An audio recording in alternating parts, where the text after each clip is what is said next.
آلہ وصحبہ وسلم۔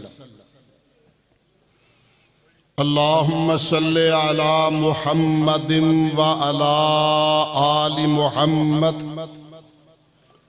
وعلی آل محمد کما تحب وترضى۔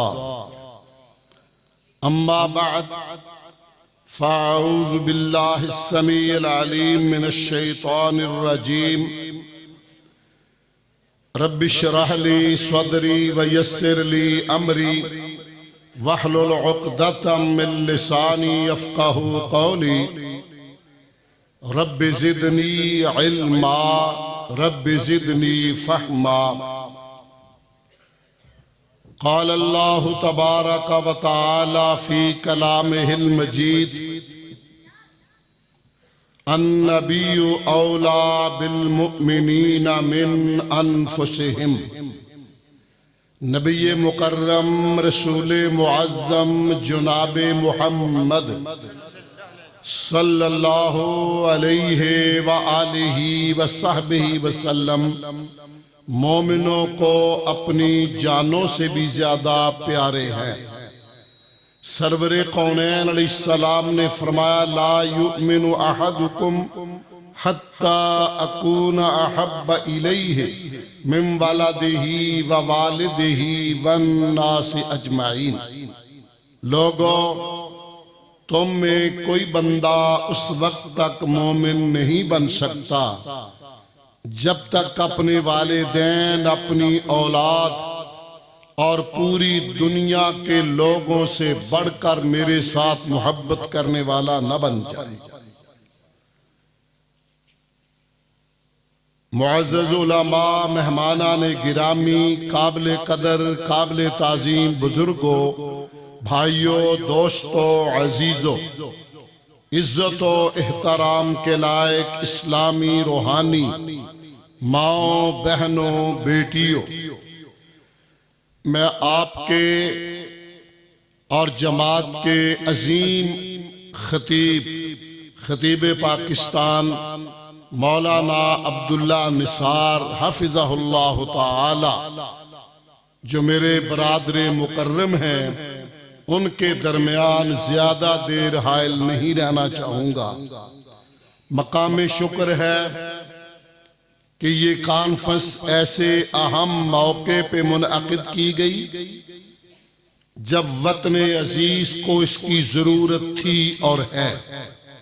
اگرچہ یہ سالانہ روٹین میں ہے، مگر آج وطن عزیز کو اور مسلمانوں کو ایسے اجتماعات منعقد کر کے اپنی محبت سید الاولین والآخرین کے ساتھ اس کا اظہار کر کے ان ظالموں، دشمنوں، مکاروں کو بتانے کی ضرورت تھی اور ہے کہ الحمدللہ دنیا کے تختے پہ 1,80,00,000 سے زائد مسلمان بس رہے ہیں۔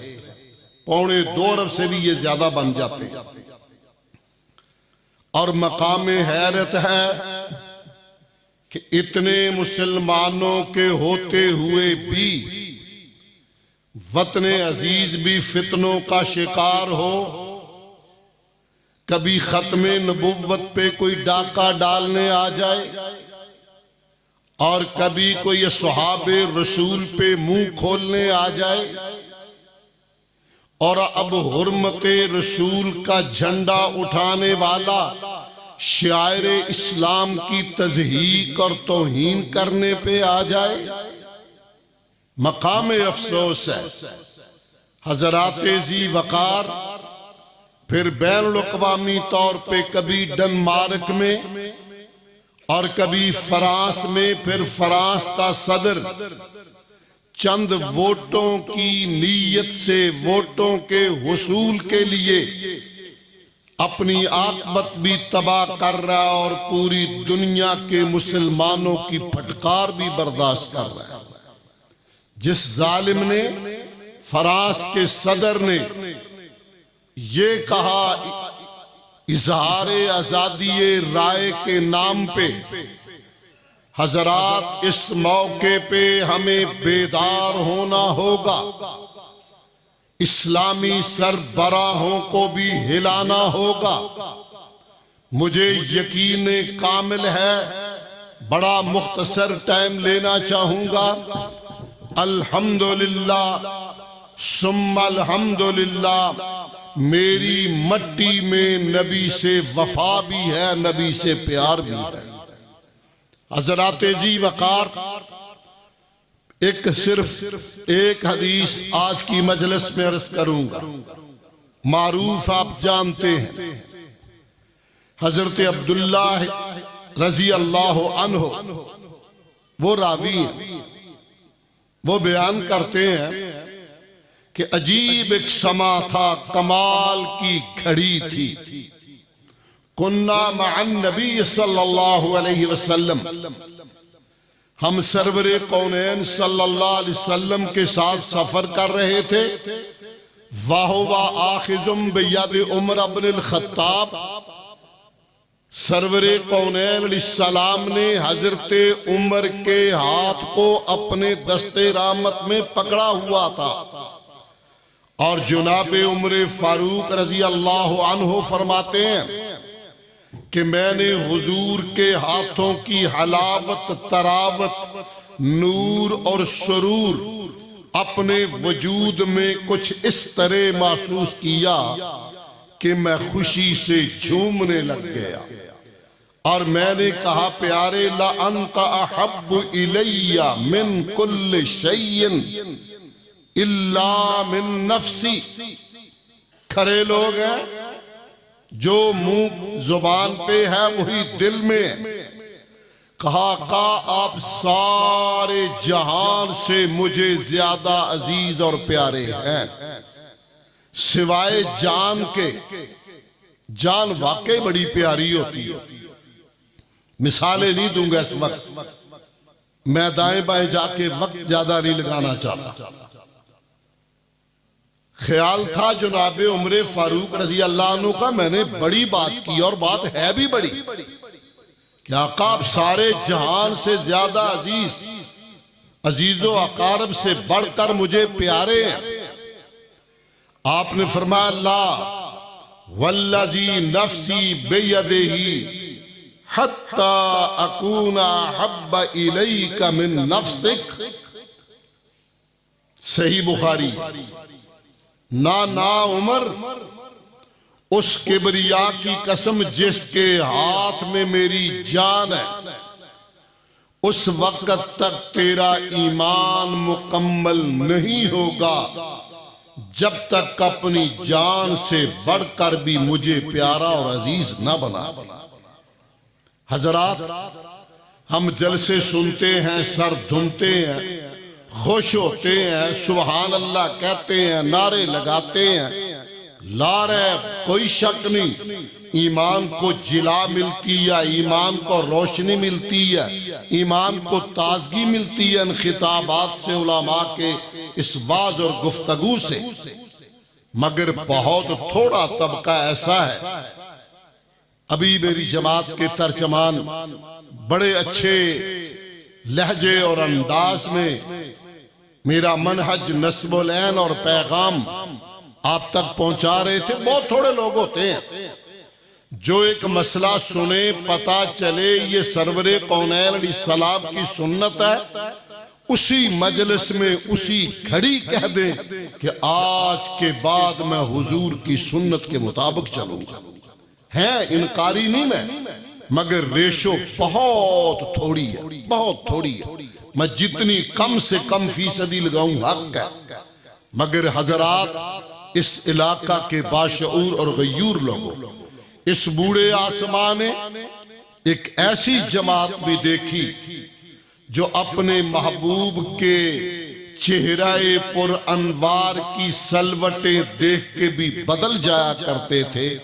یہ جماعت صحابہ کرام کی جماعت ہے، اور یہی حدیث دلیل ہے۔ جب عمر فاروق رضی اللہ عنہ نے یہ لفظ سنے فوراً کہا فَإِنَّهُ الْآنَ وَاللَّهِ، پیارے مجھے بھی اللہ کی قسم ہے، لَأَنْتَ أَحَبُّ إِلَيَّ مِن نَفْسِي، اس گھڑی کے بعد آپ مجھے میری جان سے بھی زیادہ عزیز اور پیارے ہیں۔ سبحان اللہ۔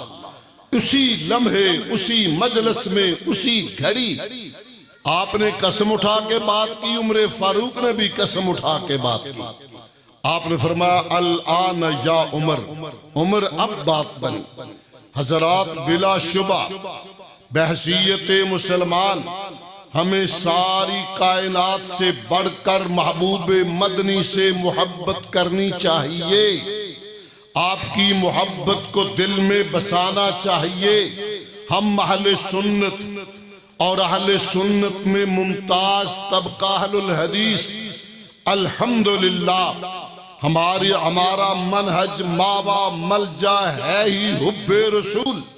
ہمارے مسلک کی پہچان پیغام لوگوں تک اعلان ہے ہی حب رسول صلوات اللہ علیہ۔ دلائل میں اپنی جاؤں گا، یہ کہنا چاہتا ہوں حضرات، جس طرح جناب سے محبت پہلے سے چلی آ رہی ہے، آپ نے دیکھا، میں صرف ایک اس وقت کی بات اور پھر آج کی مثال دے کے اجازت چاہوں گا۔ گستاخ رسول آپ کے زمانے میں بھی واجب القتل تھا، اور گستاخ رسول آج بھی واجب القتل ہے۔ یہ ہمارا نعرہ ہے نا، گستاخ رسول کی ایک ہی سزا۔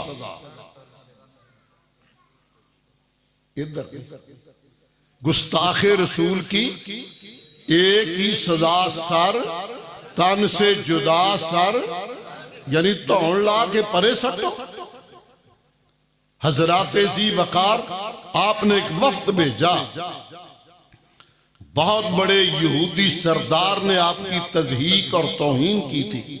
ابو رافع اس کا نام ہے، بہت بڑا اس کا قلعہ ہے، قلعہ جنوسیہ میں۔ شام ہونے والی تھی، قلعے کے اس سیکورٹی گارڈ نے اعلان کیا کوئی باہر آ تو آ جاؤ، میں دروازہ بند کرنے لگا ہوں۔ یہ صحابی پیشاب کے بہانے بیٹھا، آہستہ سے اندر چلا گیا۔ اس نے گیٹ لگا دیا، پھر تالے لگاتا آیا۔ ابو رافع اوپر منزل پہ تھا، ایک تالا، دوسرا، تیسرا تالا لگاتا نیچے آیا سیڑھیوں پہ، اور چابیاں ایک وہاں کلی لگی ہوئے تھے ٹنگ دیتیاں، کھونٹی پہ لٹکا دی۔ اس نے دیکھ لیا، جب سناٹا ہوا، محفل ختم ہوئی، لوگ آرام کو گئے، یہ اٹھے، وہاں سے چابیاں لی، ایک ایک تالا کھولتے کھولتے اس کمرے تک پہنچ گئے جہاں وہ گستاخ رسول سردار سویا ہوا۔ جا کے اندازے کے ساتھ وار کیا، مگر وار خطا ہو گیا۔ پریشان ہوئے، اس نے کہا کوئی یہ تو حملہ آور ہے بھائی۔ آواز بدلی صحابی رسول نے، کہا ابو رافع کون تھا، کیا ہوا؟ جب وہ بولا، اندازہ کیا فلاں چارپائی پہ، بستر وہاں ہے۔ اب نشانہ ٹھکانے کا لگایا، خنجر گھونپا سینے میں، اور گستاخ رسول کا کام پورا کر دیا۔ اسی طرح تالے لگاتا آیا، نیچے اترتا آیا، سیڑھیوں سے نیچے گرا، ٹانگ کی ہڈی ٹوٹ گئی۔ لنگڑاتا ہوا باہر نکلا، مگر آگے سفر نہیں کیا۔ اس انتظار میں رہا کہ شکار ہوا ہے یا نہیں ہوا۔ اب دن چڑھنے والا تھا، تسلی ہوئی ابو رافع قتل ہو چکا ہے۔ قلعے سے اعلان ہوا، لوگو ابو رافع کو کوئی قتل کر گیا ہے۔ کہا الحمدللہ۔ اب لنگڑاتا ہوا ٹوٹی ہوئی ہڈی کے ساتھ تصور کیجئے، آمنہ کے در یتیم میرے اور آپ کے پیر محمد کریم صلی اللہ علیہ وسلم کی خدمت عالیہ میں حاضر ہوا، خوشخبری دی کہ میں نے ابو رافع یہودی کو قتل کر دیا، مگر پیارے سیڑھیوں سے گرا ہوں، ہڈی ٹوٹ گئی ہے۔ فرمایا ٹانگ بچھاؤ۔ اس محبوب نے بسم اللہ پڑھ کر لعاب دہن لگایا، فرمایا اٹھو۔ عبداللہ بن عتیق سے کہا اٹھو دوڑو۔ حضرت عبداللہ کہتے ہیں ہم اٹھ کے دوڑا، پتہ بھی نہیں چلا کبھی ٹانگ ٹوٹی تھی۔ حضرات ذی وقار باقی سارا حصہ چھوڑتا ہوا اپنی دھرتی پہ آنا چاہتا ہوں اور یہ کہنا چاہتا ہوں میری مٹی میں اللہ کے فضل سے بے عملی کے باوجود حضور کی ذات سے والہانہ محبت ہے۔ ایک بندہ کمزور ہے، نمازیں بھی کم پڑھتا ہے، بات حضور کی آ جائے گی وہ میدان میں پہلے کھڑا ہوگا اللہ کی مہربانی سے۔ میں اس کی دو مثالوں کے ساتھ اجازت چاہوں گا۔ ایک بڑی مشہور ہے، وہ ذرا آپ سے عرض کیے دیتا ہوں۔ یہ شہر لاہور ہے، پاکستان بننے سے پہلے کی بات ہے۔ ایک ظالم نے کتاب لکھی رنگیلا رسول، نعوذ باللہ استغفر اللہ۔ اس کا علمی جواب شیر پنجاب ابو الوفا مولانا ثناء اللہ امرتسری اڈیق دا صاحبی شاید رحمت اللہ پاڑی دیو گا، انہا کتے کر لیا کرو، ایک بد کام تے دعائی دینی۔ مولانا ثناء اللہ امرتسری تھوڑا جواری مچا کرو رحمت اللہ تعالی علیہ۔ انہوں نے 24 گھنٹے کے اندر بلکہ اس سے بھی پہلے دوسرے دن کا سورج غروب ہونے سے پہلے جواب لکھا مقدس رسول آج بھی کتاب اویلیبل ہے وہ، اور اپنا پریس تھا، کتاب چھاپی، مارکیٹ میں عام کر کے قرض اتارا علمی طور پہ۔ اب دوسرا پہلو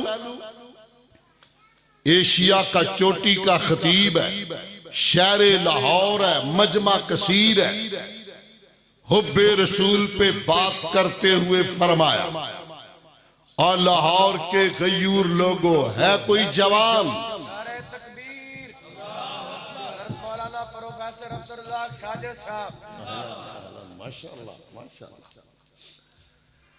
ہے کوئی جوان جو امی خدیجہ اور امی عائشہ کے سر سے سرکنے والا دوپٹہ سر پہ دوبارہ دے دے؟ مستریوں کا ایک بیٹا بیٹھا تھا، 20-25 سال اس کی عمر ہے، شادی کے دن مقرر ہو چکے ہیں۔ اس کا جذبہ حب رسول جاگا، اگلا دن آیا، جلسہ ختم ہو گیا، ٹمبر مارکیٹ میں ان کا کاروبار تھا، دکان تھی، وہاں پہ گیا اور اس نے اپنے بھائیوں کو اکٹھا کیا، کزن، پتریر، چچا زاد بھائی سارے، مٹی کے پیالے میں پانی ڈالا، کہا قرآن ڈالے کہ راجپال کا سر کاٹنے کے لیے نام کس کا نکلتا ہے؟ امی کے سر پہ دوپٹہ دینے کا نام کس کا نکلتا ہے؟ اللہ دلوں کو جانتا ہے، وہ دلوں کی دنیا سے باخبر ہے۔ نام نکلا علم دین کا، جو قرآن ڈلوا رہا تھا، کہا دوبارہ ڈالو، پھر نام علم دین، کہا ایک بار پھر ڈالو، پھر علم دین، تہیہ کر لیا، اپنا ہتھیار تیار کیا، خنجر اپنا تیار کیا۔ موجودہ انار کلی لاہور میں یہاں بورڈ کا درخت تھا، اس کے نیچے نلکا لگا ہوا تھا، یہ وہاں پہ تیار ہو کے آکے بیٹھ گیا۔ راجپال بڑا اچھا کاروباری تھا، سامنے اس کا دفتر تھا، یہ دفتر کی تاک میں رہا کہ میرا شکار کب آتا ہے۔ جو ہی آکے وہ کرسی پہ بیٹھا، عمر 20-25 سال کی، مستریوں کا بیٹا، حب رسول کا پریشر، غیرت ایمانی کا جوش، آگے پڑا، جا کر زوردار وار کیا، ایک ہی وار میں پار کیا، سار اتا کے ادھر پھینکا، پاؤں سے ٹھڈا مار کے کہنے لگا الحمدللہ الحمدللہ اور گھر چلا گیا. کہا امی مبارک ہو. میں امی عائشہ کے سر پہ دوپٹہ دے آیا ہوں. اب ماں کو کیا سمجھ آئے اس بات کی؟ کہا پتر کی آنا ہے؟ کہا امی میں گستاخ رسول راج پال کی گردن اڑایا ہوں. ماں ہی ہوتی ہے. کہنے لگی پتر لوڑا کیتا ہی تنو پڑساں لے جان گیاں تیری تے شادی دے دن بننے سا. کہا ماں گھبرا گئی ہو. تیرے گھر میں آنے والی بہو لاہور کے مستریوں کی بیٹی تھی. خوش نہیں ہوتی؟ اب تیری بہو جنت کی حور بننے والی ہے. اتنا یقین کامل اس کا. میاں والی جیل میں بھیج دیا گیا. بانی پاکستان قائد اعظم محمد علی جناح آپ وہاں گئے. بیرسٹر تھے. باہر سے قانون کی اعلیٰ ڈگری حاصل کی تھی اور پھر قیادت بھی فرما رہے تھے. کہا بیٹا علم دی گورنمنٹ ڈری ہوئی ہے. مذہبی مسئلہ گورنمنٹ پریشان ہے. اگر تو ایک بار عدالت میں کہہ دے کہ میں نے نہیں مارا میں تجھے چھڑا کے لے جاؤں گا. کام وہ ہے جو ہو گیا. مردود مر گیا تو آموں کے آم گٹھلیوں کے دام کام بھی بن جائے. اس نے اس طرح دیکھا قائد کو. کہا قائد تجھے پاکستان مبارک ہو مجھے جنت مبارک ہو. میں نیکی کر کے ضائع نہیں کرنا چاہتا. میں تے جج دے سامنے بانگاں دیاں گا میں ماریا. اور ایسے ہی ہوا. جج کے پاس جا کے کہا جج صاحب میں نے بقیمی ہوش و حواس مارا ہے. مردود زمانہ مارا ہے. ملعون زمانہ مارا ہے. گستاخ رسول مارا ہے. میرا جو کام تھا وہ میں نے کر دیا. جو تیرا کام ہے وہ تو کر لے. حضرات ذی وقار یہ میں نے ایک مثال عرض کی ہے. ابھی چند ماہ ہوئے آپ نے دیکھا سنا. اب تو یہ سوشل میڈیا پہ عام ہو جاتا ہے فوری طور پہ. پشاور سیشن کورٹ کے احاطے میں گستاخ رسول کو ینگ لڑکا 15-16 سال کی عمر کا ابھی منہ پہ داڑھی کے بال بھی نہیں آئے.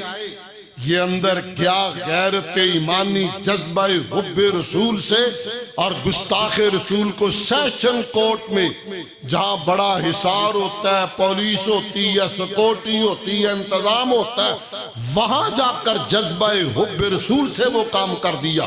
مرکزی جمعیت اہل حدیث علی وجہ البصیرت یہ دعوت ہم نہیں دیتے کہ لا اینڈ آرڈر کے مسائل کھڑے کیے جائیں.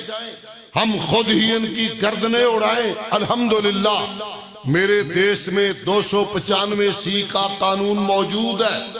ہم نوجوانوں کو یہ تو نہیں کہتے مگر یہ ضرور کہنا چاہتے ہیں کہ اگر عدالتیں گستاخ رسول کے مقدمے کو 2-2 سال لٹکائیں اور پھر حکومت جہازوں پہ بٹھا کے باہر پہنچائیں تو پھر ان کا رد عمل جوانوں کا یہی ہوگا.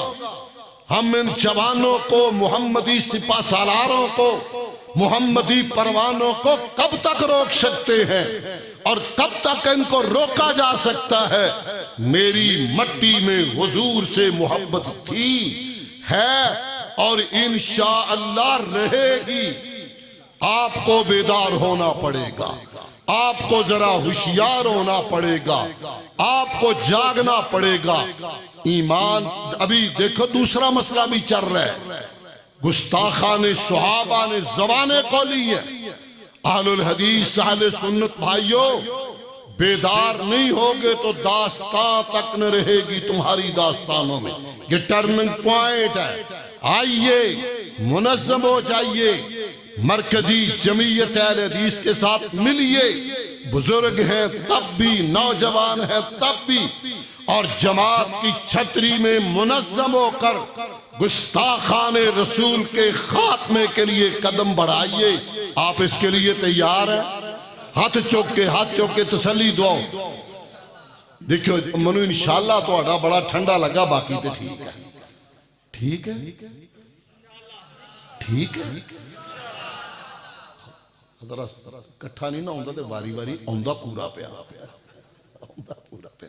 حضرات میں دیکھ رہا ہوں علماء اکرام اسٹیج پہ تشریف فرما ہے، میں زیادہ وقت نہیں لینا چاہتا، آپ کو یہی کہنا چاہوں گا کہ آپ کی وساطت سے میں یہ میسج، یہ پیغام دینا چاہتا ہوں کہ حکمران اسلامی مملکتوں کے حکمرانوں کو ملا کر بین الاقوامی طور پر حضور اور انبیاء کی عصمت کے قانون کو مؤثر بنائے اور اس بدماشی کو روکا جائے۔ اگرچہ ہم سارے بھی رہ جائیں، میرا اللہ پھر بھی اکیلا کافی ہے۔ نا کفینک المستہزئین، اللہ کہتے ہیں میں خود ہوں، اللہ ہے، مگر اللہ ہم سے کام لے لے۔ آپ سے کہنا چاہوں گا بیدار ہوئیے، تیار ہوئیے اور محبوب مدنی صلوات اللہ علیہ کی محبت کو دل دماغ میں بٹھائیے، حضور کی حرمت کے لیے ہر قربانی کے لیے تیار ہو جائیے۔ اللہ میرا آپ سب کا حامی و ناصر ہو۔ میں کانفرنس کے منتظمین اور خصوصاً عزیز محترم مولانا احمد حسن ساجد اور ان کے رفاقہ پوری ٹیم کو مبارکباد پیش کرتا ہوں۔ یہاں مسجد کی انتظامیہ اور آپ سب جو آئے ہیں، مبارک آپ کو ہے، رونق آپ نے بنائی۔ سبحان ربک رب العزت عما یصفون۔